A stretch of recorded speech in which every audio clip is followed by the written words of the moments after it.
Ayan. Huwag nyo nalang pansinin yung wala akong lipstick tsaka sobrang puti ng mukha ko. Sunblock yan. So, ito na nga. Sunblock talaga yan. Okay. Yung tropa ko makain sa likod. Kasi nga, ang pag-uusapan natin ngayon ay ang cost of living sa New Zealand. Ayan, nilalabas niya na po yung listahan niya para alam natin kung ano ang mga gastusin ng mga teachers, actually, ng single, married, ako family of 6. Sila, yun. Married couple, dito. Ano ba yun? O, the family of... Ayan, ang gulo na. Ganda sa salamin mo. Okay, game. O, Raniel. I-assume natin na ang ECE teachers ay may salary na minimum of $30 per hour. Okay? Sa ano to ECE sector. Pero again, disclaimer, this is all based on our experiences. So, Jing, may problema ka ba? Lalo nang nihisip ni Mami. Bilad. Bilad na. Extra ako eh. Kapag bibilad. Okay, ayan na nga. So, usually po, syempre, di ba, pag pupunta ka, when you go to other countries, one of the things that you have to prepare is yung expenses, or we talk about the cost of living. So, let's start with Sir Raniel. So, siya by himself, wala siyang kasama, ibig sabihin alone. So, ang isa sa mga alone, naiyak po siya, hindi, makati lang yung mata niya. Ang una nating, is, ano ba? Sa kababanda. Tatabi ka. Kasi, hindi ka sa... Kasi, hirapan yung pa ako. Oo. Partida. Simula pa lang nahihirapan na siya. Ayan. Uy, grabe. Parang may sigusto siya sabi. Hindi gumanda yung... Ano, Niel? Ituloy mo. Ayan. O, game na, Raniel. Raniel, ikaw. Ano ba yung mga expenses mo? Kumanong ka kasi. Yan, ganyan. As expenses, ma'am, unang-una dyan ay yung rentals ng bahay. So, yung una mong dating dito, nakarenta ka ba ng kwarto? Ano ba? Paano ba yung setup? Nung first month ko dito sa New Zealand, so, nahirapan akong makahanap ng bahay noon. So, may nakontak ako. Thank you po kay Ate Glenda. Thank you, Ate Glenda. Kasi siya yung nag-help sa akin para makahanap ng bahay. So, ang nahanap kong kwarto noon is shared room. Shared room? Yeah, okay. Shared room siya. Di siya pang solohan. Oo. So, kasi nga wala akong mahanap, kinuha ko na. Oo naman. Wala pa lang naman yan, kailangan magtipid. Oo. Yung rent ko noon is 130. Ang bastos mo. Nagsasalita siya. Sorry. 130. 130 per week. New Zealand dollar. Teka lang sorry Raniel. Kasi nababother ako dito sa Wonder Woman yung bracelet. 130 shared room. Pag sinabi mong shared room, ilan kayo? So pag shared room, dalawa kayo dun sa kwarto na magkasama. So dun sa one bed. Oo, different bed sa room. Pero sir, yung may closet naman. May sariling closet naman. Oo. Separate naman yung. Magkano yung bayad sa shared room? So, yun, 113 sa akin. Per so, week. Total loan is 260 per week. Ilang kasama na yung electricity and everything. Oo, sa bahay. So 130 per week. Tapos, mura na yun, yes. Pero sa buong bahay, sir, ilan yung bedrooms dun sa bahay na yun? Tapos ilan yung nakatira? Doon sa bahay na naupahan ko, meron 3 rooms yun. Dalawang shared room at isang solohan. Ay, okay. So, ibig sabihin ba pag solohan, mas mahal siya? Mas mahal. Tinanong mo ba sila kung magkano? I think 150 yung $20 na yung difference. Bakit di mo kinuha yung solo? Kasi wala nang available. Ay, okay. So, last na yun. May katsikaan. Okay. 130. Tapos, paano yung pagkain mo? Ganyan. So, pagkain ko, per week. sa 2 weeks, kaya ko mag-consume is siguro 70 to 100 New Zealand dollars. So, 2 weeks na yun. 2 weeks na yun. Sa akin. Ay, 200 per week. O tapos, ano ba yung iba mong ginagastos? Paano ka pumapasok sa work? Gaano kalayo yung work mo? Nung una, hanggang ngayon ba na naman pala?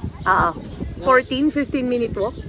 Ano ma'am, nasa 21 to 30 minutes walk po. Pero, Wow. mabilis ako maglakad, kaya nakagawa ako 15 lang. Ganun. Oo. Pero nilalakad mo lang. Kailangan ko yung ganong kalayo. Oo. Pero ngayon, nagbabike na tayo. Yeah, nakabike na kami ngayon ma'am. Nakapundar na po kami ng service. Finally. Nakabike na Oo. po kami papasok. Ayan. So, yun lang yung expenses mo. So, lahat yun malinis na yun. Yun na yung sahod. Yun na yung... Yun na po. Yun lang yung nababawas. Siyempre, di ba sir, pagka may mga ganun, may mga loans tayo. Yung, di ba, bago tayo umaalis ng Pilipinas, di ba, ganun naman? Oo naman ma'am. Oo. Lalo na yung mga... Nakakabayad naman. Kaya madalas naman. na sa DepEd. Kaya magbayad and nakakapagpadala sa Pilipinas. Oo, nakakatulong. Pero, if you don't mind, malaki din ba yung tax? Malaki ma'am. Yung tax na Malaki yung nakakaltas? nababawas sa tax sa take-home pay natin. Ay, okay. O, ikaw naman, Jane Copo. Couple. Ano? Yung bahay nyo nun, nung yun, dumating ka dito, pagdating namin dito, yun na yung bahay namin. 235 a week. pero, hindi pa kasama ang Oo, excluded pa yung utilities, internet. sa internet. Sabi mo na utilities tsaka internet, siguro nasa ano tayo ngayon. 250 Kasama na lahat yun. for the whole month. Power and electricity. Wi-Fi. Divided. Ay, Wi-Fi and electricity. Tama? Kasi per head kami Per head sa kayo. bahay. Ilan kayo sa bahay? 4. 4. Couple? Couple. Siya, tsaka at isa. yung So, si Ma'am Beth. So, tatlo sila. Ang bahay nila ay 555 per month. So, ay per week, sorry, per week. Oo, per week nga po pala yung bahay dito. O tapos, si, Raniel. Ikaw, So Raniel. yung share ko po sa bahay is yung bahay namin yung napahan na yung 160 per week. Oo, sige, titignan ko sila. So excluded din ma'am din yung utilities. Magkano? 160. So, nag-level up na po si Raniel from 130 all in. Okay, from 130 all in per week. private room na siya. Solot na ako sa room. Te, sumunod sa'yo, ha? Gulo na naman ng vlog na to. Sorry, may magulo po ulit yung vlog namin. Lavinia, come here. Come here. Let's go here. Ba't pa hindi siya Sige, mag-swimming? ayaw niya. Hindi, ayoko. Di 130 per week. Pagkatapos nun, 160. ay 160 na. Nagulo sila lahat. Sorry, lalong nagulo na naman. 160 na. O tapos, Makatulong tayo. ang goal po talaga namin is makatulong, hindi po manggulo. Pero yun na nga. So, 160 Sir Raniel, plus yung 250 Per month naman yung 250 niya. So, per month, okay. so parang inaabot ma'am sa akin, nasa 200 din ako per week. 200 per week Oo, para dun sa para- which is yung sahod naman is fortnightly, every 14 days. Yeah. O tapos, ano pang mga expenses dito? Yung, paano naman? Wala. Yung insurance. Wala eh. Wala pa, Free- wala pang- Free lahat ng medical ano. So, walang Basta bayad. hindi ka pupunta ng wala kang appointment. Oo, magpapa-appointment.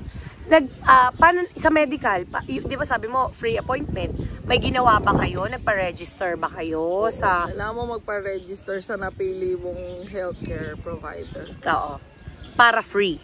Yung, ikaw ba, sir, nagpa-medical ka na Nagpa- before? oo, For free nagpa-register din? po. Oo, nagpa-register. Yan. So, free medical. Pero dental here in New Zealand is not free for 18 years old and above, if I'm not mistaken. So, yun po. Ano pang ginagastos sa New Zealand? Yung gala nga ma'am. Gala, o yung pinipilit niya yung gala. Yung cellphone plan. Ayan. Ay, okay, cellphone plan. Ay, yung ano, Kailangan ba devices. talaga naka-cellphone plan? Hindi. Kasi yun lang, kailangan mo ng internet. Lalo pag bago ka sa bansa, syempre di mo alam yung lugar. So, yung location mo, kaya mo ng internet. So, yun. Kami, yung mga in-avail namin is with devices. Okay. So, yun. Halimbawa yun, magkano? Ano yung phone mo ngayon? Didiscuss pala yun. Sinasabi Ay, pala yun. sige, wag na daw. Basta may phone siya na magkano? I-ano tayo ng Apple. Oo, tama. O, sige, hindi nyo naman kami anuhin. Wag na. O, so yung plan mo magkano? $78 per month. Meron pa bang lower doon? Pwede. Pwede, di ba? Kasi depende sa device. Tsaka Oo, depende depende sa device. internet speed. Ay, okay.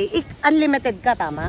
Oo, tsaka kaya siya mura kasi nga, under siya ng kay Tito Carlo. Kasama ako ng pamilya niya sa ano. Ito po ako. Hindi.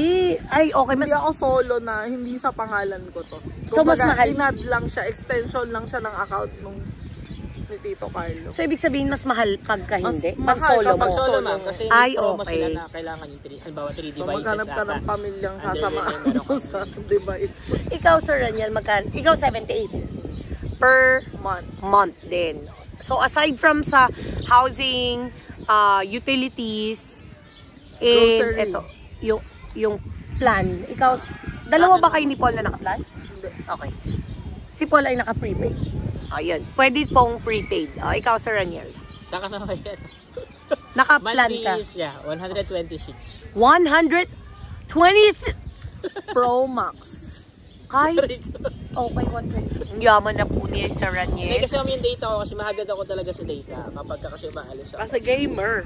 Kailangan ko na mas mataas na internet speed. So, yung in-avail ko is yung 90 NCT per month. Okay. Tapos yung the rest is doon sa phone, sa device na kinuha. Okay. Meron pa bang ibang ginagastos? Pagkain, grocery. Ikaw Same pa rin magkano? ako ma'am, ganun pa din ako. 200 per week. 70 to 100 per 2 weeks. 70 to 100 per 2 weeks. Ang galing niya, no? Kaya So, ikaw? Kami parang 200, 250. 200 to 250 per week. Sabi mo na 300 per 2 weeks. Dahil nga, binibili nyo lahat ng gusto nyo. Tama? Oo. Yung hindi nagtitipid sa pagkain. Ba't naman titipirin yung pagkain, di ba? So, may nasisave pa ba?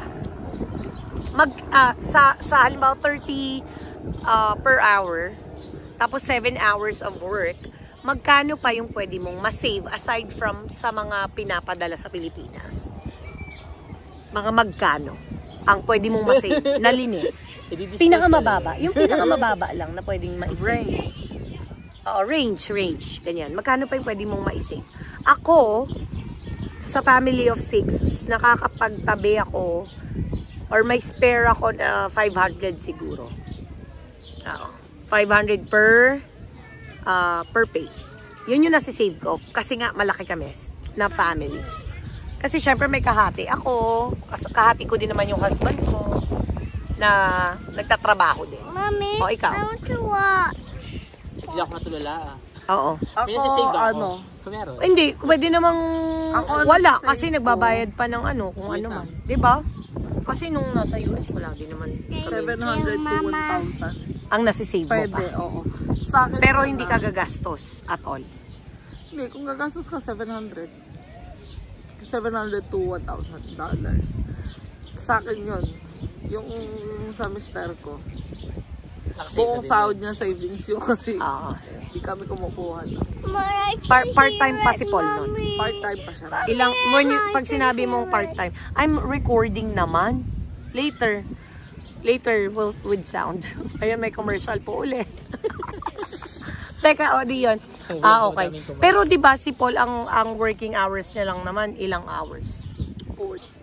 For 2 weeks. 27? Oo, for 2 weeks. Hindi, 1 week. 27 hours. 27. Total na yon yung part-time. Oo. Tapos siguro ang minimum pay, di ko alam ng magkano. Minimum pa ata dito? 27. Oo, ang minimum pay. Ay, hindi. 23.25. Yan ang minimum pay.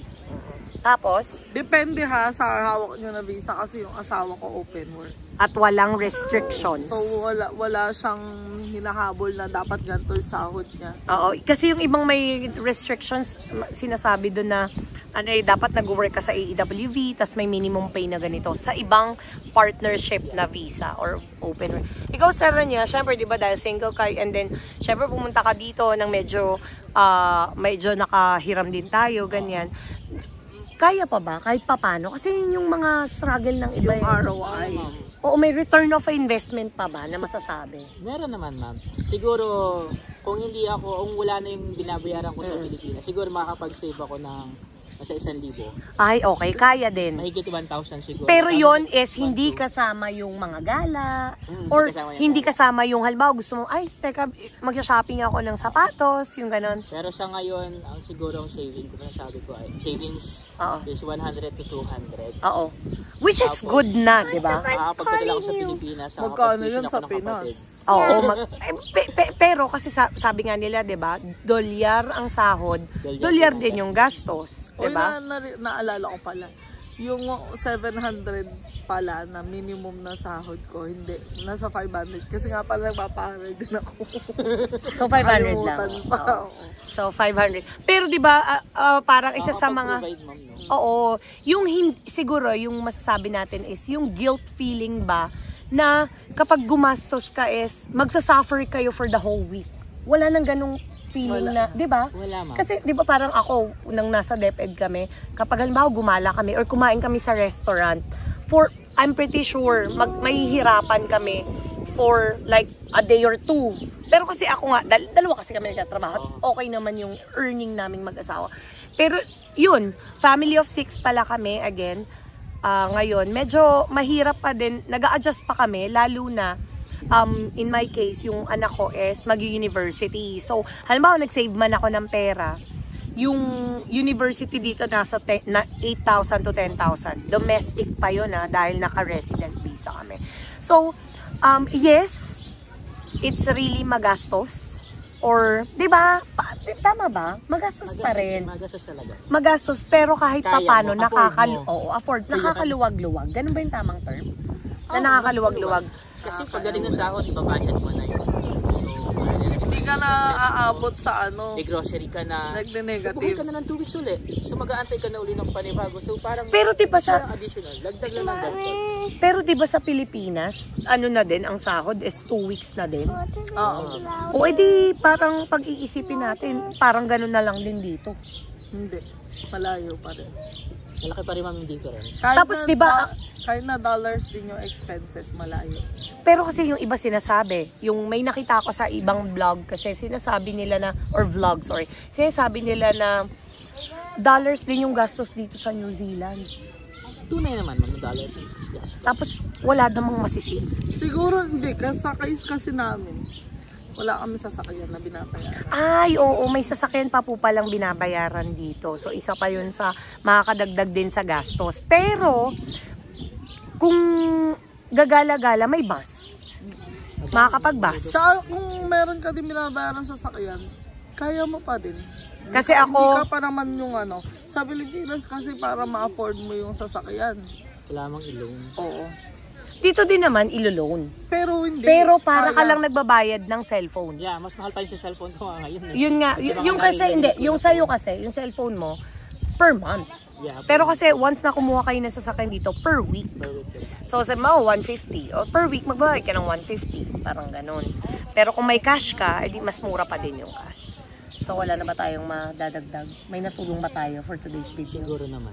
Sana may natutunan kayo, hindi ko din alam. As couple, as married, as couple. Family of 2, family of 6. Yung family of 6, may vlog na ako tungkol doon, kaya okay na yun. Parang malungkot tayo for today's video. Kasi wala tayong picnic mat, nakasalampak tayo sa lupa. At nakapaan na po. At nasan kami? Ayan na po, Raglan. Kwento tayo ng mga kinikita dito, wala tayong pabiling picnic. At saka po, ito po, 3 days na po naming baon to. Sana naman, Krispy Kreme, anuhan nyo naman kami. Diba? Bye mga ka-char, mga ka-char. See you on our next vlog.